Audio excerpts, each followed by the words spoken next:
بسم اللہ الرحمن الرحیم۔ السلام علیکم ورحمۃ اللہ وبرکاتہ۔ امید کرتی ہوں آپ سب خیر و عافیت سے ہوں گے۔ اللہ تعالی ہم سب کو اپنے حفظ و امان میں رکھے اور ہر آزمائش سے، ہر ناگہانی آفت سے بچا کے رکھے۔ آج کا ہمارا ٹاپک بہت ہی اسپیشل ٹاپک ہے۔ As you know we are entering in very special month which is Ramzan. ماہ رمضان کیا ہے؟ ماہ رمضان نزول قرآن کا مہینہ ہے، اللہ تعالیٰ کی خاص رحمتوں کا، خاص برکتوں کا مہینہ ہے۔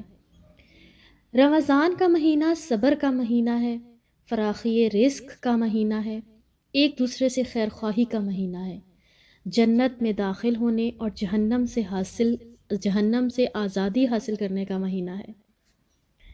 ماہ سیام یعنی رمضان کا مہینہ ساری دنیا کے مسلمانوں کے لیے ذکر و فکر، تسبیح و تحلیل، تلاوت و نوافل، صدقہ و خیرات، گویا ہر قسم کی عبادت کا ایک عالمی موسم بہار کا مہینہ ہے، جس میں ہر مسلمان اپنے ایمان اور تقوی کے مطابق دل کا سکون پاتا ہے اور آنکھوں کو ٹھنڈک مہیا کرتا ہے۔ عبادت کے اس خاص مہینے کو جس نے ٹھیک طرح سے نظارہ کرنا ہو اس مہینے کا، وہ اس ماہ مقدس میں بیت اللہ کی زیارت کرے، بیت اللہ جا کر دیکھے کہ جہاں دن کے اوقات میں ذکر و فکر کی محفلیں ہیں، تلاوت قرآن کی مجالس ہیں، احکام اور مسائل کی ڈسکشنز ہو رہی ہیں، طواف کرنے والوں کا ہجوم ہے، رات کے اوقات میں قیام اللیل کی ایمان افروز مناظر ہمارے سامنے نظر آئیں گے، اور اس طرح سے ایک گناہ گار انسان کے دل میں بھی شوق عبادت پیدا ہو جاتا ہے۔ بیت اللہ میں پہلی منزل سے لے کر اوپر کی چھت تک تمام جگہیں کھچا کھچ بھری ہوئی ہوتی ہیں، اتنا زیادہ رش ہوتا ہے کہ کہیں بھی تل دھرنے کو جگہ نہیں ہوتی۔ اس روح پرور ماحول میں امام حرم جب تلاوت قرآن پاک کرتے ہیں تو ایسے لگتا ہے جیسے قرآن ابھی ابھی نازل ہو رہا ہے۔ امام کعبہ کی پرسوز اور پردرد آواز یوں لگتا ہے جیسے جب وہ گونج رہی ہے، جیسے کہ فضا کو چیرتی ہوئی سیدھا عرش الہی کو دستک دے رہی ہے۔ یہ تو تھی ماہ رمضان کی چند کوالٹیز، چند خصوصیات۔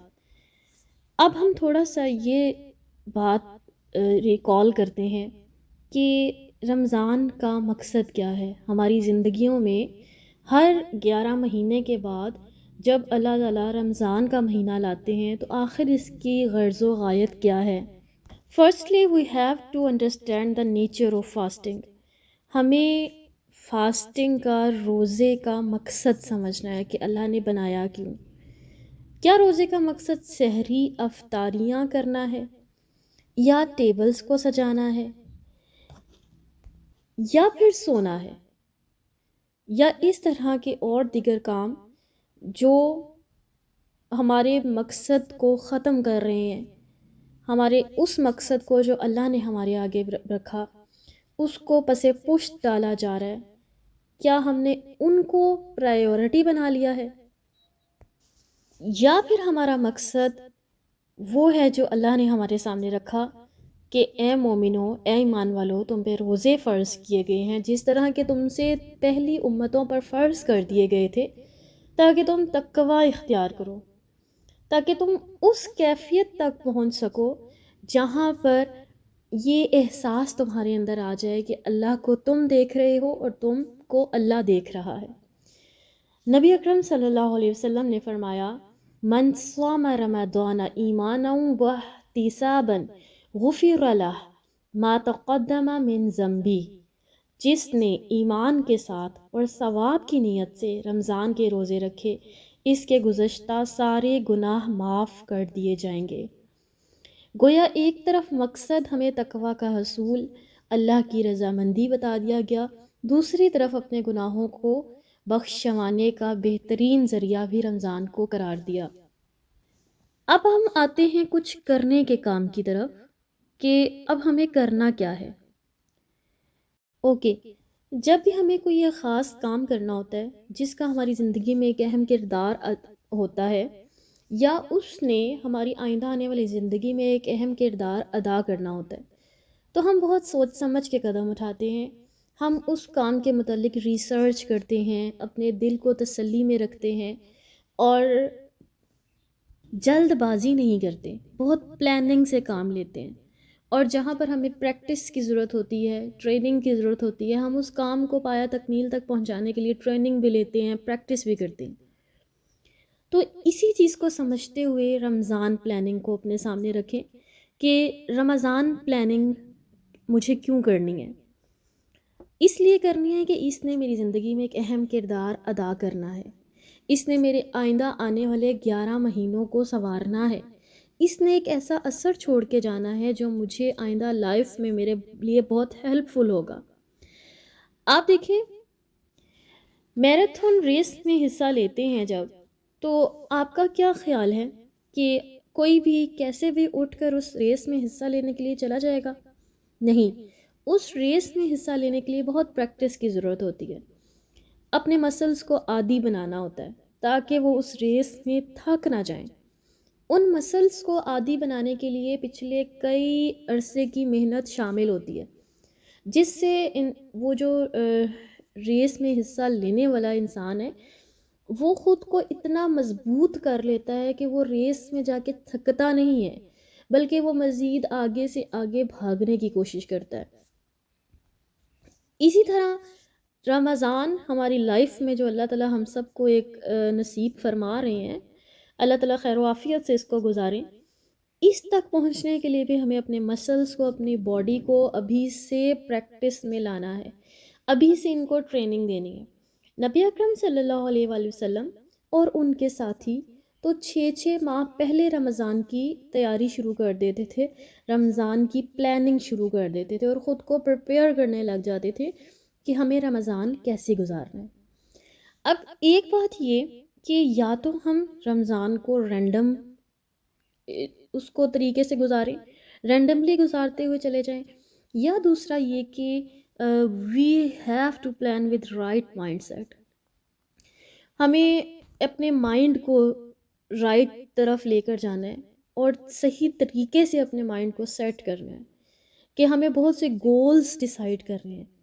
اوکے، اب ہمارے ساتھ یہ ہوتا ہے کہ ہم گولز بھی ڈیسائیڈ کر لیتے ہیں، ہم رمضان کے شروع کے روزے بہت اچھے طریقے سے گزارنا بھی شروع ہو جاتے ہیں، لیکن ہمارے اندر کنسسٹنسی نہیں ہوتی۔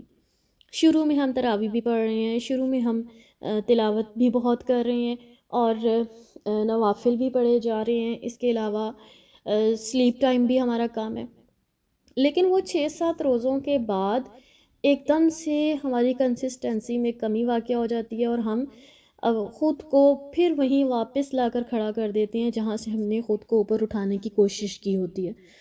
تو اس کے لیے پلاننگ، اپنے آپ کو مضبوط بنانا، ٹھیک ہے، اور اپنے آپ کو اس چیز کو بار آور کروائیں کہ یہ آفر ڈیز ہیں۔ آپ دیکھیں کہیں پہ بھی آفر لگی ہو نا کہ بائی 1 گیٹ 1 فری، تو اس چیز، فرض کریں ایک کوئی سیل فون ہی ہے، اسی کے بارے میں آفر لگی ہوئی ہے بائی 1 گیٹ 1 فری، تو میرا نہیں خیال کہ کوئی اس آفر کو ریجیکٹ کرے گا، خود بھی اس آفر کو اویل کرے گا اور دوسروں کو بھی اس آفر کا بتائے گا کہ وہ بھی جا کر اس کو اویل کریں۔ تو یہی سمجھ لیں کہ یہ نیکیوں کی آفر لگی ہے، اور نوافل پڑھیں گے فرائض کے مطابق، فرائض کے برابر اجر ملے گا، اور اسی طرح سے باجماعت نماز پڑھیں گے اس کا اجر زیادہ ہے، اور تلاوت قرآن کا اجر زیادہ ہے، صدقہ و خیرات کا اجر زیادہ ہے۔ ہر چھوٹی چھوٹی نیکی ہمارے سامنے بڑا اجر لے کر آئے گی۔ تو اپنے لیے ایک ہم شیٹ بنا لیتے ہیں، ایسی شیٹ جو ہماری چیک لسٹ ہوگی، اور ہم اس چیک لسٹ کے ذریعے اپنے ڈیلی کاموں کو دیکھتے جائیں گے کہ آیا میں نے یہ اچھا کام، یہ نیکی کا کام آج کیا، نمازیں ٹائم پر پڑھیں، قرآن کی تلاوت کی، قرآن کا فہم حاصل کیا، اور پھر صدقہ و خیرات کیا، نرمی اختیار کی، خشوع میری نمازوں میں کتنا تھا، میرے روزے میں کیا میں نے روزہ سو کر تو نہیں گزارا؟ یہ سب چیزیں ڈیلی بیسس پہ ہم اپنے آپ کو چیک کریں گے تو بہتر سے بہترین کی طرف ہم جاتے جائیں گے انشاءاللہ۔ ہم اپنے دن کے 24 جو ہمارے دن کے 12 گھنٹے ہیں، ہم ان کے اوقات کو تقسیم کر سکتے ہیں۔ جیسے دیکھیں کہ فجر سے طلوع شمس تک نماز فجر، تلاوت قرآن، صبح کے اذکار، کسی دینی کتب کا مطالعہ، اس کے بعد پھر اشراق اور چاشت کے نوافل طلوع شمس سے ظہر تک کے بیچ میں آ جائیں گے۔ دورہ قرآن سننے جانا ہے یا ہم کروا رہے ہیں، نماز ظہر، اور پھر کچھ گھر کے کام کاج، ٹھیک ہے؟ تو گھر کے کام کاجوں میں یہ دیکھیں کہ نہ خود کو برڈنائز کریں اور نہ ہی ہمارے مرد حضرات کو بھی اتنی سمجھ بوجھ ہونی چاہیے کہ وہ اپنی خواتین کو کسی پریشانی میں مت ڈالیں صرف اپنے دسترخوان بھرنے کے لیے، کہ وہ سارا دن روزہ بھی رکھیں، سارا دن بچے بھی سنبھالیں اور پھر وہ افطاری کے لیے ٹیبلز بھی سجائیں۔ اتنا لیں جتنی ضرورت ہے۔ پھر اس کے بعد ظہر سے عصر میں قیلولہ اور نماز عصر کی تیاری، پھر اس کے بعد افطاری کی تیاری، شام کے اذکار اور دعائیں، اور ساتھ ساتھ پھر ہم افطاری کے بعد نماز مغرب، کھانا، تراویح کی تیاری، تراویح پڑھنا، رات کے ایک حصے میں آرام کریں، اور پھر سحری کا وقت تو اتنا اچھا اللہ تعالیٰ نے ہمیں رمضان میں دیا کہ ہم نے اٹھنا تو ہے ہی، تو کیوں نہ ہم تھوڑا پہلے اٹھ کر اس وقت 2 رکعت نفل پڑھ لیں، اور اس وقت جب اللہ تعالیٰ آسمان دنیا پہ آ کے پوچھ رہے ہوتے ہیں کوئی ہے جس کو دوں، تو ہم کیوں نہ اس وقت سے فائدہ اٹھائیں اور اللہ سے مانگیں۔ بحیثیت ایک خاتون ہونے کے، میں خواتین کو تھوڑی سی کچھ ٹپس دینا چاہوں گی جو وہ اپنے رمضان کو آسان بنا سکتی ہیں گھر کے کام کاج کے حوالے سے۔ کچھ ایسے کام جو ہمیں روز کے روز کرنے کی ضرورت نہیں ہے، ہم پہلے سے رمضان کے آنے سے پہلے ان کاموں کو کر کے رکھ سکتے ہیں، اور ان کاموں کو ہم اپنے لیے اس طرح ان کو کر لیں کہ ہماری رمضان میں وہ کام ہمیں کم سے کم کرنے پڑیں۔ دیکھیں، کھانا ایک عورت نے بنانا ہے، ٹھیک ہے، ظاہر ہے ہماری ضرورت ہے، ہمیں یہ کام کرنا ہے، تو ہم رمضان میں پتہ ہے آپ کو، رمضان میں زیادہ تر یہی چیزیں جو ہیں خواتین کو زیادہ مصروف کر دیتی ہیں، کیونکہ ہماری روٹین چینج ہو چکی ہوتی ہے۔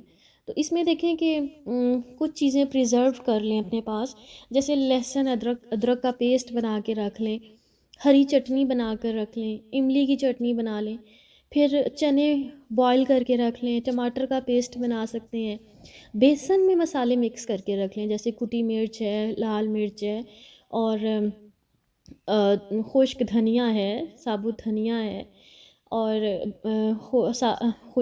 خشک پودینہ ہے۔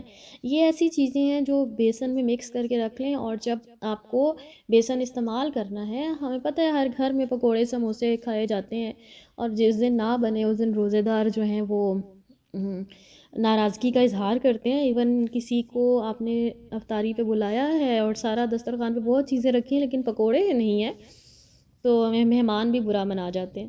تو مطلب ایک ہم نے اپنی خود سے یہ ضرورت بنا لی، اب ضرورت پوری کرنی ہے تو اس لیے پھر ہم اس طرح سے اپنے لیے آسانی کر سکتے ہیں۔ اس طرح بیسن کی پھلکیاں یا بوندی بنا کر پہلے سے رکھ لیں۔ تو اللہ تعالیٰ نے جو ہمیں یہ سہولتیں دی ہوئی ہیں، اور ہم ان سہولتوں سے فائدہ اٹھا کے اگر اپنے لیے آسانی پیدا کر لیں تو اس میں کوئی مذائقہ نہیں ہے۔ ایک اہم بات جو میری رہ گئی وہ یہ کہ اپنے جو سلیپ مینجمنٹ ہے اس کو سیٹ کریں، ٹھیک ہے؟ اپنے آپ سے کوشچن کرتے رہیں، what should I be doing in رمضان، مجھے کیا کرنا چاہیے، میں کیا کر رہا ہوں۔ سلیپ مینجمنٹ کو ٹھیک کریں، انکریز نہیں کرنا، ٹھیک ہے، سونا بڑھانا نہیں ہے، کٹ ڈاؤن کرنا ہے۔ اور پھر اپنے رمضان کی اسکیجول کو ٹف ہمیں نظر آئے گا تو اور ہو جاتا ہے، تو اس لیے بھی جب بھی آپ نے سونا ہے تو وہ آپ کا جو نیپ ہے وہ پاور نیپ ہونا چاہیے، ٹھیک ہے، یعنی اس کے بعد آپ کو اپنا ایک انرجی آپ کو اپنے اندر فیل ہونی چاہیے کہ میں سو کے اٹھاؤں تو کچھ کرنے کے لیے اٹھاؤں۔ اپنے ٹائم کو کل نہیں کریں، اپنے ٹائم کو پاس نہیں کریں، بلکہ اس کو یوٹیلائز کریں۔ جب کچھ کریں گے نا تو بور نہیں ہوں گے، ٹھیک ہے، اور اگر کچھ نہیں کریں گے تو بور ہوں گے تو پھر سوتے ہی رہیں گے۔ اپنے اندر موٹیویشنز کو اپنے آپ کو موٹیویٹ کرنے کے لیے موٹیویشنل لیکچر سنیں، اور ایسی آرٹیکلس پڑھیں، بکس پڑھیں، اور ایسی ایمان افروز کتابیں پڑھیں۔ صحابہ کرام رضی اللہ عنہ کے قصے، نبی اکرم صلی اللہ علیہ وسلم کی سیرت کا مطالعہ کریں کہ جس سے ہمیں نیکیاں کرنے کا شوق ہمارے اندر بڑھے۔ اور پھر اسی طرح کرتے کرتے اپنے اوپر محنت کرتے کرتے اللہ کرے گا کہ ایک رمضان ہم جس سے گزر رہے ہیں اللہ تعالیٰ خیر و عافیت سے اس کو گزاریں گے۔ نبی اکرم صلی اللہ علیہ وآلہ وسلم اسی لیے استقبال رمضان دعاؤں کے ساتھ کرتے تھے۔ جیسے ہی رمضان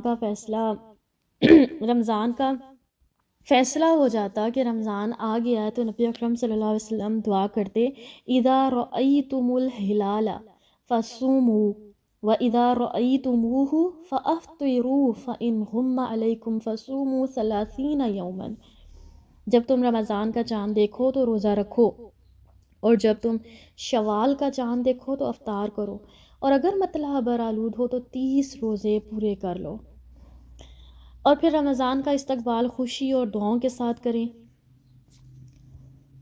جیسے ہمیں ایک اور مسنون دعا ملتی ہے، اللہم اہلہ علینا بالیمن والایمان والسلامت والاسلام ربی وربک اللہ۔ یا اللہ ہم پر یہ چاند امن، ایمان، سلامتی اور اسلام کے ساتھ طلوع فرما۔ اے چاند، میرا اور تیرا رب ایک ہے۔ اللہ اکبر۔ اللہم اہلہ علینا بالامن والایمان والسلامت والاسلام والتوفیق لما تحب وترضا ربنا وربک اللہ۔ اللہ سب سے بڑا ہے۔ اے اللہ، یہ چاند ہم پر امن، ایمان، سلامتی اور اسلام کے ساتھ طلوع فرما، اور اس چیز کی توفیق کے ساتھ جس کو تو پسند کرتا ہے اور جس سے تو راضی ہوتا ہے۔ اے چاند، ہمارا اور تیرا رب اللہ ہے۔ اپنے اس لیکچر کا اختتام چھوٹی سی دعا سے کروں گی کہ اللہ تعالیٰ ہم سب کا یہ رمضان گزشتہ رمضانوں سے بہت بہتر ہو، اور اللہ ہمیں ان بد نصیبوں میں شامل مت کرنا جنہوں نے رمضان پایا اور اپنی بخشش نہ کروا سکے۔ رمضان المبارک میں مجھے دعاؤں میں یاد رکھیے گا۔ رمضان کے مقاصد کو سامنے رکھتے ہوئے رمضان سیریز سٹارٹ کی جائے گی، اور رمضان سے ہی متعلق کچھ مسائل اس میں ڈسکس کیے جائیں گے۔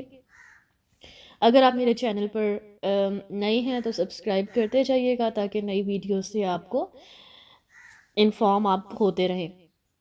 دعاؤں میں یاد رکھیے گا۔ السلام علیکم ورحمۃ اللہ وبرکاتہ۔